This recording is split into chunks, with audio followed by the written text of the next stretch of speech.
အားလုံးပဲမင်္ဂလာပါဒီနေ့ဗီဒီယိုလေးကတော့ခန်းကြီးပိုင်း vertical ပေါ့နော်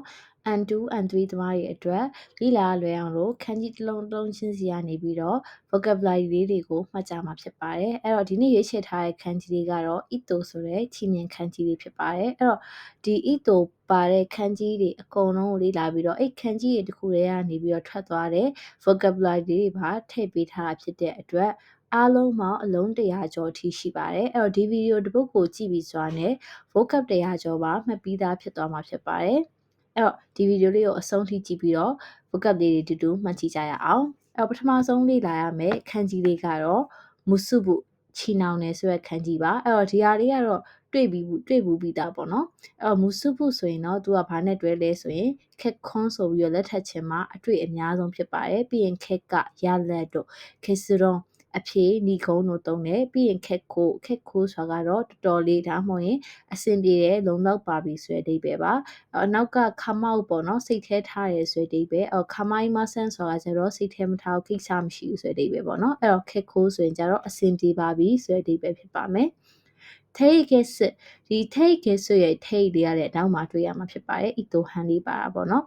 take ဆိုတာကကျတော့ take ကစာချုပ်ဆိုတဲ့အဓိပ္ပာယ်မှာတွေ့ရဖြစ်ပါတယ်အဲ့တော့စာချုပ်ကိုချီနှောင်တာဖြစ်တဲ့အတွက် take ဆိုပြီးတော့စာချုပ်ချုပ်တယ်ဆိုပြီးတော့အသုံးများပါတယ်ပြီးရင် kesuko ဒီချီနှောင်တာတွေရဲ့အနောက်မှာကအောက်တွေ့ဆုံတာဖြစ်တဲ့အတွက်ပေါင်းစည်းတယ်ပေါင်းဆက်တယ်ဆိုပြီးတော့တွေ့ရမှာဖြစ်ပါတယ်ဒီပေါ့နော်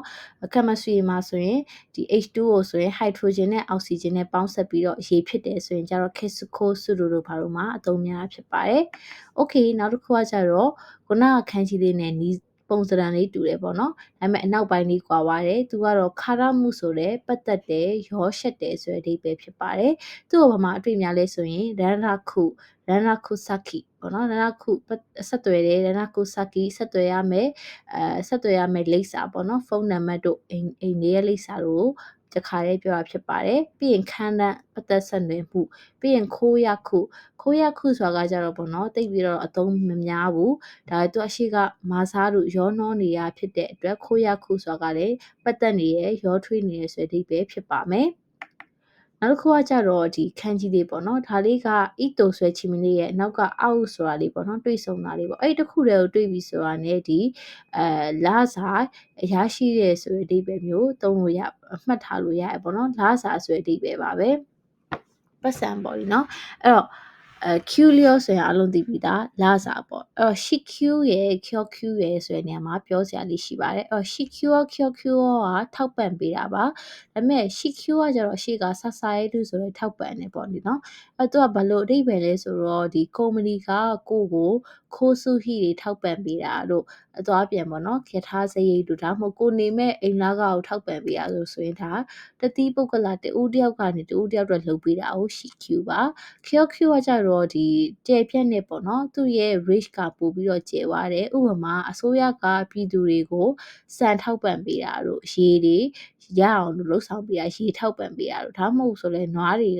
ကနွားနို့တို့ဒီအမဲသားတို့ဖြစ်အောင်လို့ထောက်ပံ့ပေးတာကို QQ ဆိုလို့သုံးလို့ရပါတယ်ပြီးရင်တော့အားလုံးသိပြီးသား Q shot ခုကျောင်းမှာကျွေးတဲ့နေ့လည်စာကျောင်းကထောက်ပံ့တဲ့စားစရာဖြစ်တဲ့အတွက်ဒါကျောင်းမှာကျွေးတဲ့နေ့လည်စာကိုပြောချင်တာပါပြီးရင်ဒါလေးပေါ့နော်ဒီခန်းကြီးလေးကကြတော့တခုတည်းဆိုရင်တော့သူကခွန်ရော်မီနေနဲ့ heru ဆိုတဲ့ဖြတ်တန်းတဲ့ကြာမြင့်နေဆိုတဲ့အဓိပ္ပာယ်ပါဒါပေမဲ့သူကဗမာအတွေ့များလဲဆိုရင် K ခံဆိုတဲ့အတွေ့အကြုံမှာအတွေ့ရအများဆုံးဖြစ်ပါမယ်ပြီးရင်တော့ KA တို့ K စာကြီးပေါ့နော် KA ဆိုတာကကြတော့စီးပွားရေးကိုစီမံခန့်ခွဲတဲ့ KA ရှာဆိုရင်ဒါစီမံခန့်ခွဲတဲ့သူမန်နေဂျာကိုသုံးတယ် K စာကြီးကြတော့စီးပွားရေးပြီးရင်တော့ K ကဆိုတာကကြတော့ဖြစ်စဉ်ပေါ့နော်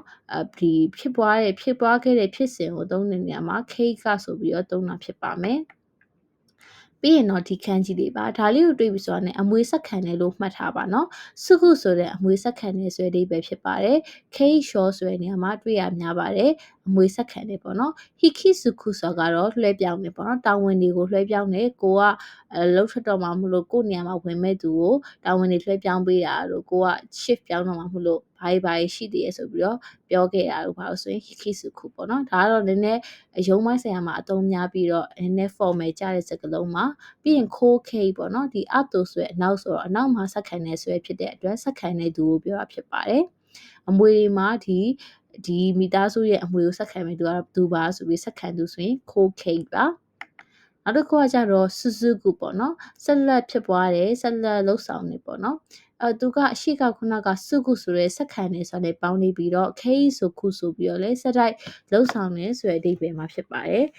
အဲ့တော့ run ဆိုခုဆိုတာကကြတော့တစ်ဆက်တည်းဖြစ်တယ်ပေါ့နော်ကြီးဆိုခုဆိုတာကတော့ဆက်လက်ဖြစ်သွားတယ်အဲ့တော့ကြီးဆိုခုဘာလို့ကြတော့တိတ်ပြီးတော့အသုံးနေပေါ့လေနော်အဲ့ကြီးဆိုခုကဘာမှတွေ့ရများလဲဆိုရင်အီတာမီကကြီးဆိုခုဆိုလို့ဆိုရင်ကြတော့ကြီးဆိုခုကကြီးလေးကမို့ဆုဆိုတဲ့ကိုယ်စီမှာလက်ဝဲပိုင်ဆိုင်နေရမျိုးပါအဲ့တော့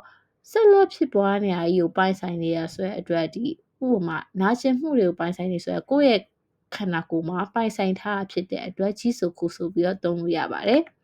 နောက်တစ်ခုကတော့ overdo ပေါ့နော် overdo တို့ဒီပြီးဆုံးနေဆိုတဲ့အဓိပ္ပာယ်ပါရှူလျော်ခန်းလျော်ဒါတော့အားလုံးသိပြီးသားပေါ့နော်ပြီးဆုံးပါတယ်ပြီးတက်တယ်ဆိုတဲ့အဓိပ္ပာယ်ပြီးရင် side shoot နောက်ဆုံးတို့ပြီးရင် shoot down ဆိုတာကြတော့ down ဆိုတာကအမှတ်ဖြစ်တဲ့အတွက် shoot down ဆိုရင်ကြတော့နောက်ဆုံးအမှတ်နောက်ဆုံး date ပေါ့နော်ယထာတွေပစကားတွေမှာတွေ့ရပါတယ်ပြီးရင်တော့ shoot down ဆိုတာကတော့ down ရှယထာလာဖြစ်တဲ့အတွက်နောက်ဆုံးယထာကိုပြောတာပါ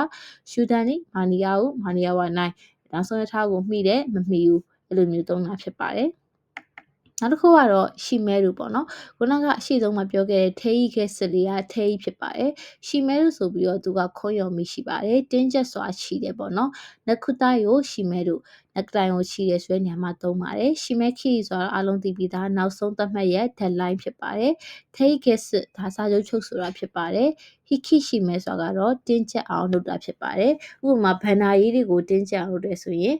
ခင်ယူဟီခိရှီမဲလို့ပါလို့ပေါ့နော်အစိုးရကအဲ့လိုမျိုးသုံးတဲ့ political ဘိုင်းတွေပေါ့နော်နိုင်ငံရေးအခေါ်အဝေါ်တွေမှာသုံးတာမျိုးဖြစ်ပါတယ်နောက်တစ်ခုကတော့ဟိုဆိုးဤတင်းငယ်တော့ပါတီးတွယ်တော့ပေါ့နော်ဒီဟိုဆိုးဤနဲ့ခိုမကိုင်ရပါကွာလဲဆိုရင်ဟိုဆိုးဤကတော့ပိမ့်ပိမ့်ရှိရှိတွေကိုပြောတာတေးတေးရှိရှိတွေကိုပြောတာခိုမကိုင်ကြတော့no ဆင်းထားရပေါ့နော်တစ်ခုပီစီလေးဖြစ်နေရဲ့ no ဖြစ်နေရဲ့အသေးနှုတ်တယ်ဆိုတဲ့အဓိပ္ပာယ်ပါအဲ့တော့ခိုင်းနဲ့ထွက်ရင်ခိုမကိုင်ဤနဲ့ဆိုရင်ဟိုဆိုဤအဲ့တော့အရှိကခိုးဝါရှိနဲ့ပေါင်းသွားရင်တော့ short size ဆိုတဲ့အသေးစိတ်ဆိုပြီးဖြစ်သွားတယ်သူကခွန်ရုံမီယာ size ဆိုတဲ့အဓိပ္ပာယ်ပါအဲ့တော့ size ဖို့ဆိုရင်ကြတော့အသေးငယ်တဲ့အစိပ်ပိုင်းလေးတွေ b size လွန်သေးငယ်တော့ဆိုတဲ့အဓိပ္ပာယ်ဖြစ်ပါမယ်နောက်တစ်ခုကတော့အမှုဆိုတဲ့ခြီထိုးတယ်ရက်တယ်ဆိုတဲ့အဓိပ္ပာယ်ပါအမှုထိုးတယ်ဆိုတော့သူကဒီစက်တာကိုအမှုလို့ပါလို့ပေါ့နော်ခိတ်တို့သုံးမွေးနဲ့ဆွဲတာကိုအမှုဒီသုံးမွေးနဲ့ဆွဲတာကိုရက်တယ်ထိုးတယ်မြန်မာနိုင်ငံမှာဖြားရီပါရက်တယ်ဆိုတာလေသူကအမှုဆိုပြီးတော့သုံးလို့ရတယ်ပေါ့နော်ပြီးရင် hand shoe ဆိုတာကကြတော့တီးဖြတ်တယ်နောက်ကအဆူမလို့ဆိုရဲစူစီရဲ့ဆိုတဲ့ပဲပေါ့နော်အဲ့တော့ထိုးပြီးတော့ရက်ပြီးတော့စူစီရဲ့ဆိုတော့ edit လုပ်တယ်တီးဖြတ်တယ်ဆိုတဲ့ပဲပါ handshake ဒီထိုးတဲ့နောက်ကနားတို့ဖြစ်လာတယ်ပေါ့နော်အဲ့တော့ handshake ကြတော့ဖွဲ့စည်းပုံဆိုတဲ့ပဲပါဖြစ်တည်လာတယ်ဆိုတဲ့အဓိပ္ပာယ်ဖြစ်ပါတယ်။ sai han ဒါဖူတာတာပြီးနောက်တစ်ချိန်ဆိုတဲ့အတွက်နောက်တစ်ချိန်ဖွဲ့စည်းရဆိုတဲ့အတွက်ပြန်လဲဖွဲ့စည်းရဆိုတဲ့အဓိပ္ပာယ်ဖြစ်ပါမယ်။အမှုဆိုတာထိုးရရက်တယ်ဆိုတဲ့တစ်ခုခုကိုဖွဲ့စည်းလိုက်တယ်ဖြစ်လို့ပြောရမယ်ပေါင်းစည်းလိုက်တယ်ဆိုတဲ့အဓိပ္ပာယ်မျိုးမှတ်ရင်ပို့ပြီးတော့မှတ်ကလွယ်ပါမယ်နောက်တစ်ခုကတော့ထိုင်ဒုဆိုတာကပြတ်တောက်သွားရပေါ့နော်ထိုင်စုနိဆိုရင်ကြတော့မပြတ်မတောက်ဖဲနဲ့အစင်မပြတ်ဆိုတဲ့အဓိပ္ပာယ်မျိုးသုံးလို့ရပါတယ်အသုံးများရတွေ့ရများတော့အန်တူမှာဇစ်စမဲဆွဆိုပြီးတော့ပေါ့နော်မျိုးသုံးနေဆိုတဲ့အဓိပ္ပာယ်မှာတွေ့ရဖြစ်ပါတယ်ပြီးရင်တော့ဇစ်စဘိုခီဘိုးကမျောလင်းချက်ပေါ့နော်ဘိုးလေးနဲ့ပေါင်းပြီးတော့ဇစ်စဘိုမျောလင်းချက်တွေမဲ့သွားတယ်ပြတ်သုံးသွားတယ်ဆိုတဲ့အဓိပ္ပာယ်ပါပြီးရင်ထန်းဆက်ဆိုတာကလည်းအဲ့လိုပဲဒီနောက်ကခိုတာဝါလို့ညင်းပယ်ရဲဆိုတာဖြစ်တဲ့အတွက်ထန်းဆက်ဆိုရင်ကြတော့ပြတ်တောက်သွားတယ်ဆိုတဲ့အဓိပ္ပာယ်ပဲဖြစ်ပါတယ်နောက်တစ်ခုကတော့ sun ဆိုရဲမြင်း line တွေကိုပြောတာပါအဲ့တော့ဒီဒိုးတို့က row လေးနဲ့ပေါင်းရင် row sun လမ်းကြောင်းကိုပြောတာယထာလမ်းကြောင်းကားလမ်းကြောင်းအကုန်လုံးကို row sun ဆိုပြီးသုံးလို့ရတယ်ပြီးရင်ချုပ်ဆက်စုဓာတ်ရိုက်ကလာတဲ့ချုပ်ခုလေးနဲ့ပေါင်းပြီးတော့ချုပ်ခုဆန်းဆိုရင်တော့မြင်းဖြောက်ပြီးရင်ခောက်ခုတေးဂီတာတို့ဒါမှမဟုတ်ဆိုရင်မာကားတို့ဆိုရပေါ့နော်ကွေးရဆိုတဲ့အဓိပ္ပာယ်မှာလာတယ်ခောက်ခုလေးနဲ့ပေါင်းရင်ခောက်ခုဆန်းမြင်းကွေးနောက်တစ်ခုကတော့ခမီဆိုတဲ့စက္ကူပါခမီဆိုရဲခွန်ရော်မီရှိတယ်လို့မျိုးဒီရောဆိုရဲဒီပေါ့နော်အုံရော်မီလည်းရှိပါမယ်ထဲဆိုရင်တော့ထဲနဲ့ပေါင်းရင်တော့ထဲကမီပေးစာပေါ့နော်ရောရှိဆိုရင်ကြတော့ဒီအသုံးပြုတဲ့ စာရွက်ဖြစ်တဲ့အတွက် found နေစာရွက်စာရင်းကိုပြောတာ hair အမိုးတင်နေတဲ့ပေါင်းရင်တော့မျက်နှာပြင်ဖြစ်တဲ့အတွက်စာအုပ်မျက်နှာဖုံးတွေကိုပြောတာဖြစ်ပါမယ်ပြီးရင်တော့ kamikide ဆိုတာကတော့စက္ကူအစားပေါ့နော်အဖြတ်ထားတဲ့စက္ကူအပိုင်းစားတွေကိုပြောရဆိုတာထက်ဥပမာဘယ်လိုနေရာမှာသုံးလဲဆိုရင်ထထတော့ kamikide ပေါ့နော်ဒီမင်းတို့ဟာစာရွက်အပိုင်းစာတစ်ခုပါပဲအဓိပ္ပာယ်မရှိဘူးပေါ့လေဒီအကြောင်းအရာကြီးကအဓိပ္ပာယ်မရှိတဲ့ဟာကြီးကိုရေးထားဖြစ်တဲ့အတွက်ထထတော့ kamikideဒီစာရွက်အပိုင်းစာတစ်ခုဖြစ်ရုံပဲဆိုပြီးတော့သုံးနေရမှာပြောလို့ရပါတယ်နောက်တစ်ခုကတော့ဒီဟာပေါ့နော်ဥစားရတုပေါ့နော်ကျေပြန့်စွာဖြစ်ပွားရဲဆိုတဲ့ဟာလေးနဲ့ပေါင်းပြီးတော့သူကဒီအဆင့်ဆိုတဲ့အဓိပ္ပာယ်ဖြစ်သွားပါတယ်ဟာဂျီမဲဆိုတဲ့ပထမပေါ့နော်အစာပိုင်းဆိုရင်ကျတော့သူက short Q ဆိုတဲ့အခြေခံအဆင့်ပြီးရင်အလယ်ပိုင်း chu Q အလယ်လက်အဆင့်အပေါ်ပိုင်း jaw Q အဆင့်မြင့်အောင်ပြောတယ်ပြီးတော့ shin Q ဆိုရင်ကျတော့အတန်းတက်တယ်ဆိုတဲ့အဓိပ္ပာယ်ပါအဲ့တော့ short Q ကနေ chu Q ကိုဖြစ်တယ်ဆိုရင်ဒါ shin Q ဖြစ်တယ်ဆိုတဲ့အဓိပ္ပာယ်ပဲဖြစ်ပါမယ်Okay နောက်တစ်ခုကတော့ခုမိပေါ့နော်သူ့ရဲ့ခုံးရမီလေးကခုမိအစုအဖွဲ့ဆိုတဲ့အဓိပ္ပာယ်ပါအဲ့တော့ therapy တော့ဘန်ခုမိဆိုရင်ကြတော့ TV အစီအစဉ်တွေကိုပြောတယ်အွန်ရမီနေနဲ့တော့သူက social ဆိုပြီးတော့ပေါ့ရှိတယ်ပေါ့ society ဆိုရင်ကြတော့ဖွဲ့စည်းပုံအဖွဲ့အစည်းတွေကိုပြောတာဖြစ်ပါတယ် organization တွေပေါ့နော်အဖွဲ့အစည်းတွေပြီးရင်ခုမိအာဝါဆက်ဆိုတာခုမှုဆိုတာကလည်းဒီတစ်ခုနဲ့တစ်ခုပေါင်းဆက်တယ်ဆိုတဲ့အဓိပ္ပာယ်ဖြစ်တာမလို့ခုမိအာဝါဆက်ဆိုရင်ကြတော့လည်းပေါင်းဆက်မှုပဲဖြစ်ပါတယ်အာဂျီနိုခုမီယာဝါဆေအီလိုနိုခုမီယာဝါဆေအရာတစ်ခုနဲ့တစ်ခုပေါင်းဆက်ထားတာတွေအရာတာတစ်ခုနဲ့တစ်ခုပေါင်းဆက်ထားတွေကလိုက်တယ်မလိုက်ဘူးအဲ့လိုမျိုးသုံးလို့ရပါတယ်။ Okay ဒါလေးကကြတော့သူ့ရဲ့ခွန်းရော်မီလေးကအိုဆာမဲရူပေါ့နော်ပေးသွင်းတယ်ပေးဆောင်တယ်ဆိုတဲ့အဓိပ္ပာယ်ပါတစ်ခုခုကိုပေးသွင်းတယ်ဆိုတဲ့အဓိပ္ပာယ်ပေါ့နော်ပစ္စည်းတွေပါပေးသွင်းတယ်ဆိုရင်မှာသုံးမှာဖြစ်ပါတယ်ဒီမှာတစ်ခုကြော်ကြည့်ရမယ်ဆိုရင် no hin ဆိုရင်ကျတော့ပစ္စည်းတွေကိုပို့ဆောင်တယ် no key ဆိုရင်ကျတော့ပစ္စည်းပို့ရမယ်ရက်ပေါ့အဲ့တော့ပစ္စည်းတွေကိုပေးသွင်းတယ်ဆိုပြီးတော့အဓိပ္ပာယ်လေးမှာဒီအိုဆာမဲရူဆိုတဲ့အဓိပ္ပာယ်လေးတက်ရောက်နေပါတယ်အဲ့တော့ not to ခုဆိုရင်ကျတော့သူကအဲရူပေါ့နော်လက်ခံရရှိတယ်ဆိုတာဒီနဲ့ပေါင်းပြီးတော့သဘောပေါက်လက်ခံရတယ်ဆိုတဲ့အဓိပ္ပာယ်ပါဒါလေးကတော့ချင်းချက်တွေအနေနဲ့မှတ်ပေါ့လေနော်အဲ့တော့နတ်တိုးမှာပါတဲ့ဟာလေးကလေဒီခန်းကြီးလေးပါနော်နတ်တိုးဆိုရင်အနောက်ကထိုဖူးမှာပါတဲ့ထိုလေးနဲ့ပေါင်းပြီးတော့နတ်တိုးဆိုပြီးဖြစ်တာဖြစ်ပါတယ်โอเคနောက်တစ်ခုဒီခန်းကြီးလေးတွေ့ရင်ပေါ့နော်မျိုးလုံးထဲမှာတန့်စင်နေဆိုပြီးတော့ပဲမှတ်ထားပါသူကခွန်ရော်မီရှိဘူးအုံရော်မီပဲရှိတယ်သူကဂျွန်းဆိုပြီးတော့ဖတ်ပါတယ်အဲ့တော့ဂျွန်းဆွီနာပြီးရင်ထန်ဂျွန်းနာဂျွန်းဂျောနာအကုန်လုံးကတန့်စင်နေဆိုတဲ့အဓိပ္ပာယ်ကြီးပါပဲအဲ့တော့ဘာကွာလဲပေါ့ဂျွန်းဆွီနာဆိုတာကကြတော့ဒီအညစ်အကြေးမရှိနေအောင်ပြောတာဖြစ်ပါတယ်အညစ်အကြေးမရှိနေဘူးတန့်စင်နေတဲ့ pure ဖြစ်တယ်ပေါ့နော်အင်္ဂလိပ်လိုတန့်စင်နေတဲ့သူ့ရဲ့စိတ်တို့တန့်စင်တဲ့ရေတို့မှာတုံးတယ်ပြီးရင်ထန်ကျွန်းနာဆိုတာကကြတော့ရိုးရှင်းတယ်ပေါ့အဲ့ဒါကြတော့အညစ်အကြေးမရှိလို့ပြောတာမဟုတ်ဘဲနဲ့ရှုပ်ထွေးမှုမရှိဘူးဆိုတဲ့အဓိပ္ပာယ်ပါခိုင်ကြောက်လဲထန်ကျွန်းနာဟီတိုဆိုရင်ကြတော့အရန်ရိုးရှင်းတွေးတဲ့သူပေါ့နော်နည်းနည်းမကောင်းတဲ့ဘက်ကိုလည်းပြောချင်တာမျိုးရှိပါတယ်ထန်ကျွန်းနာရိုးတွေးရရိုးပဲတွေးရဆိုတဲ့အဓိပ္ပာယ်ပါနောက်တစ်ခုကတော့ဂျွန်းဂျောနာဆိုတာကကြတော့သူကဒီအနောက်ကဂျောလေးကပေါ့လीနော်ခိုခိုရိုဆိုတဲ့ဒီနှလုံးသားလေးဆိုတဲ့ kimochi ဆိုတဲ့အဓိပ္ပာယ်လေးကပါဝင်နေတာဖြစ်ပါတယ်အဲ့တော့ဂျွန်းဂျောနာဆိုတာတန့်စင်တဲ့စိတ်ဆိုတာလေးကိုထားရိုက်အဓိပ္ပာယ်ဖြစ်သွားပါတယ်အဲ့တော့ innocent ပေါ့နော်အင်္ဂလိပ်လိုပြောရင် innocent ဖြစ်တယ်ဆိုတော့သူ့ရဲ့စိတ်လေးကိုအသက်ဆင်နေဆိုပြီးတော့သုံးရတာဖြစ်ပါတယ်အဲ့တော့ Jun Sui ဆိုတာအငြိကြီးမရှိတာ Tan Jun ဆိုတာကကြတော့ရှုပ်ထွေးမှုမရှိတာ Jun Jona ဆိုတာပင်ကိုပကတိကိုအသက်ဆင်နေဆိုတဲ့အဓိပ္ပာယ်ဖြစ်ပါမယ်Okay နောက်တစ်ခုဒါလေးကတော့ရက်ခုဆိုရပေါ့နော်ခံမှန်းကြီးဆိုတဲ့အဓိပ္ပာယ်ဒီမှာသုံးလိုက်ခန်းကြီးလေးဖြစ်ပါမယ်သူကဇခုလေးနဲ့ပေါ့နော်ပေါင်းရင်ရက်ဇခုဒီချင်းဆိုမှုဖြစ်ပြီးတော့ခဲရခုဆိုရင်ကျတော့စာချုပ်ချုပ်ဆိုတယ်ဆိုတဲ့အဓိပ္ပာယ်ပါရောရခုဆိုတာကကျတော့အချင်းချုပ်ပေါ့နော်အဲ့တော့ရောဆိုတာလေးကလေ main point ဆိုတဲ့အဓိပ္ပာယ်ဖြစ်ပါတယ်အဲ့တော့ရောရခုဆိုရင်တော့အချင်းချုပ်ပေါ့ခွန်ရခုဒီခွန်ဆိုတာကလေတုံးနဲ့တူဘယ်လိုပြောရမလဲပေါင်းစည်းတယ်ယူတယ်လင်မယားဖြစ်တယ်ဆိုတဲ့အဓိပ္ပာယ်မှာပါပါတယ်အဲ့တော့ခွန်ရခုဆိုတော့ဒီရက်ဆိုခုပေါ့နော်ချင်းဆိုတာဖြစ်တဲ့အတွက်လင်မယားဖြစ်ဖို့ချင်းဆိုရတာဆိတ်ဆက်ချင်းဆိုပြီးတော့မှတ်လို့ရပါတယ်Okay ဒါလေးခူရဲနိုင်ဆိုပြီးတော့တခုရဲ့အဓိပ္ပာယ်ပေါ့နော်နီညိုရောင်ဆိုတဲ့အဓိပ္ပာယ်ဖြစ်ပါတယ်ဒါပေမဲ့ဒီမှာတော့ခူရဲနိုင်မထည့်ပေးထားဘူးပေါ့နော်သူကခိုးဆိုပြီးတော့ရှိတယ်ဘဲနီဆိုပြီးတော့လည်းရှိတယ်ပေါ့လေအဲ့တော့ခိုးဆိုရင်ကြတော့ခိုးချတို့ခိုးရောတို့မှာတွေ့ရဖြစ်ပါတယ်ခိုးချဆိုတာကအနီရောင်လက်ဖိတ်ရည်ပါဘဲနီဆိုရင်ကြတော့ခုချီဘဲနီနှက်ခမ်းနီကိုပြောတာခိုးရောဒါမှမဟုတ်ဒီခန်းကြီးတစ်ခုတည်းကိုပဲမိုးမီချီလို့လည်းဖတ်ပါတယ်အဲ့တော့အဓိပ္ပာယ်ကတော့မတူဘူးပေါ့နော်ခိုးရောဆိုတာကကြတော့တိတ်ရွက်တွေအနီရောင်ပြောင်းသွားတဲ့ ဖြစ်စဉ်ကိုပြောတာဖြစ်ပါတယ်မိုးမိကြီးဆိုတာကတော့မိုးမိကြီးအရွက်ကိုပြောတာဖြစ်ပါမယ်ခိုးချောဆိုတာကကြတော့လေဒီအနောက်ကချောဆိုတာလေးကကြတော့ရှီယိုဆိုတဲ့ဒီရေပေါ့လေနော်အဲ့တော့ဒီရေတွေကတက်တာမျိုးရှိရလေနော်အဲ့တော့အနီရောင်ရောင်လေးကတက်လာရဲဆိုတော့ရှစ်သွေးဖြာရဲဆိုတဲ့အဓိပ္ပာယ်ပါမြန်မာလိုဆိုရင်တော့ပေါ့နော်အင်္ဂလိပ်လိုဆိုရင်တော့ blush ဖြစ်တယ်ပေါ့နော်ပါးလေးမှာနီညိုရောင်တော့ဖြစ်တယ်အနီရောင်လေးတန်းလာရဲဆိုတာလေးကိုပြောချင်တာဖြစ်ပါတယ်ခိုးချောစုလို့ရှစ်သွေးဖြာတယ်ပေါ့နောက်တစ်ခုကကြတော့ဒ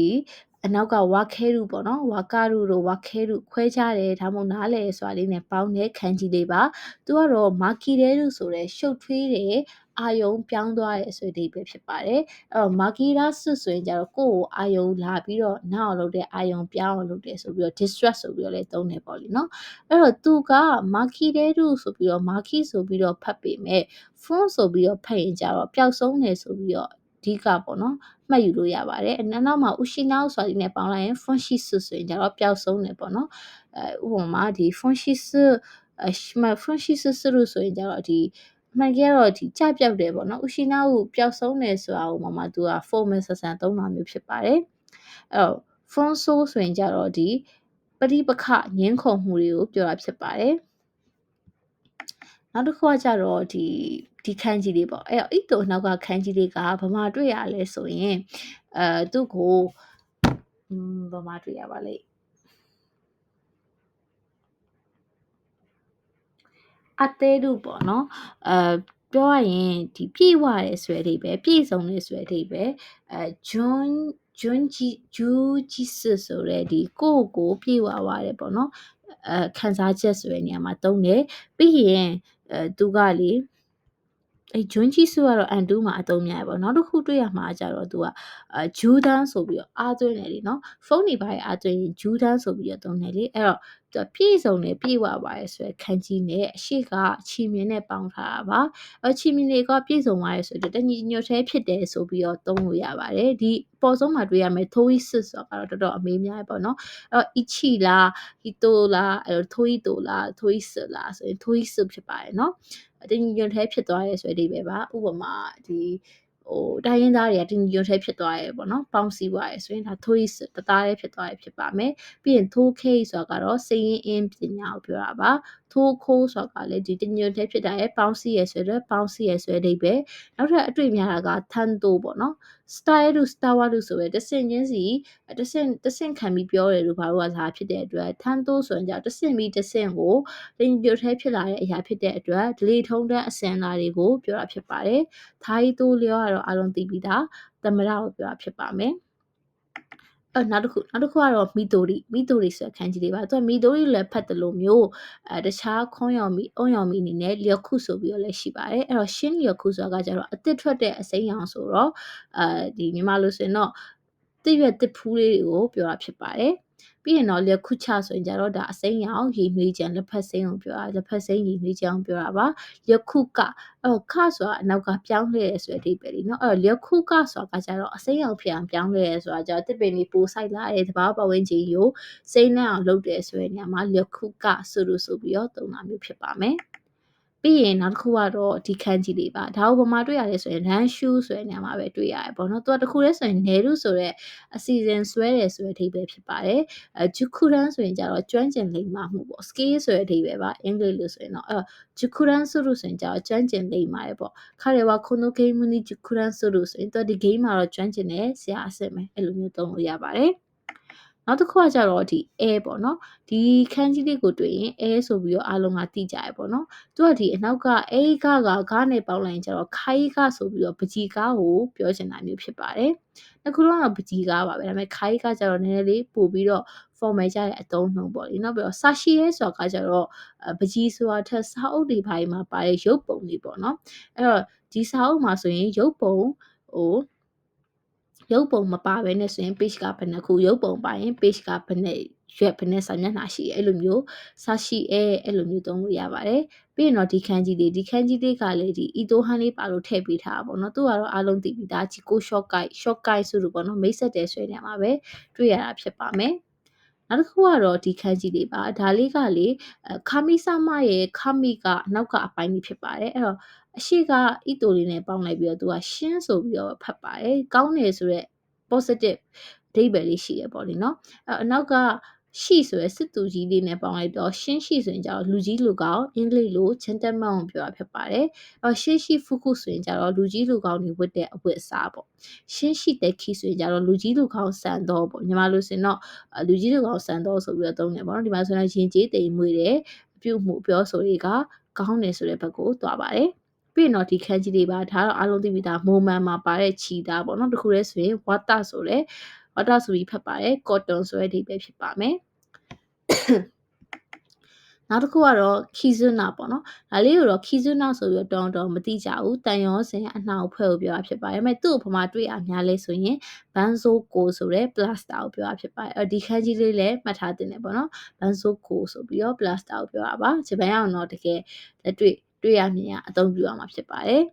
နောက်တစ်ခုဒီခန်းကြီးလေးပေါ့ဒါလေးကအီတိုဟန်လေးပါလို့ထည့်ပေးထားတာအလွတ်ချက်ဆရာမလို့ပေါ့နော်တွေ့ရုံနဲ့ပေါ့ဒီဘလိုအိဗယ်လေးလည်းသိအောင်လို့ဖြစ်ပါတယ်သူ့ကိုတော့ချီဆိုပြီးတော့ထွက်ပါတယ်ခွန်ယုံမီမရှိပါဘူးခွန်ယုံမီပဲရှိပါတယ်အဲ့တော့ချီဆိုပြီးတော့ထွက်တယ်ဒါလေးဆိုရင်ချီမီစ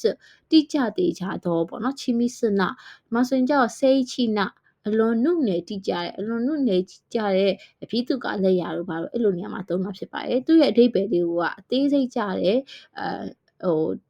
သေးနှုတ်တယ်ဆိုတဲ့အဓိပ္ပာယ်မျိုးမှာသွားတာဖြစ်ပါတယ်ဟုတ်ပါပြီဒါလေးပါပဲဒီဗီဒီယိုလေးကတော့ဒီ ito နဲ့ပတ်သက်တဲ့အဓိကဖြစ်တော့ ito han ပါတယ်ပေါ့နော်ခန်းကြီးတွေကိုတစ်ခုချင်းစီပြောပြီးတော့ vocab လေးတွေပါရှင်းပြပေးထားဖြစ်ပါတယ် vocab တွေအားလုံးပေါင်းရင်100ကျော်ထိရှိတာမဟုတ်လို့ဒီဗီဒီယိုလေးကိုကြည့်ရတဲ့ vocab တွေပါတစ်ခါတည်းမှတ်ပြီးသွားဖြစ်သွားပါလိမ့်မယ်ဒီဗီဒီယိုလေးကိုအဆုံးထိကြည့်ပေးထားတဲ့အတွက်ကျေးဇူးတင်ပါတယ်။နောက်ဗီဒီယိုမှာလည်းပြန်တွေ့ပါမယ်။ခန်းကြီးပိုင်း radical ပတ်တူးမှာလည်းဘလို့ vocab လေးတွေဘလို့ခန်းကြီးကိုသိချင်လဲဆိုတာလေးကိုလည်း comment မှာပြောခဲ့ပေးပါဦး။またね。バイバイ。